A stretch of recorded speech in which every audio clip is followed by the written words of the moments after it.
Hello, good morning. So अर्थातच नेहमीप्रमाणे सकाळी 6:00-6:30च्या अराउंड उठले, मस्तपैकी आवरले. कारण आहे ना, एकदा क्लास सुरू झाले की मग आवरायला मला अजिबात वेळ मिळत नाही. 7:00ला माझ्या पहिल्या 2 स्टुडंट आल्या. त्यांचं सगळं आमची सुरू झालेलं.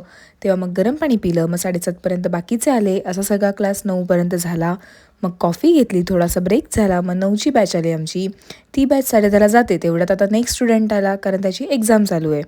मग तो अभ्यास त्याचा करत होता, टेस्ट देत होता. तोपर्यंत मी इथे डायरी अपडेट करणं असेल.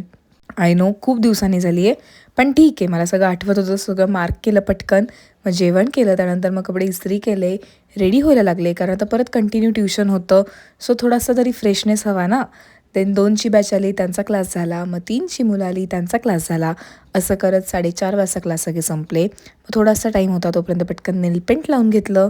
देन क्लासला गेले तिकडे. तिकडून घरी आले. मग 9 ते 10:30 रात्रीचा ट्युशन सुरू झाला. आणि असं होता आजचा दिवस. Bye bye.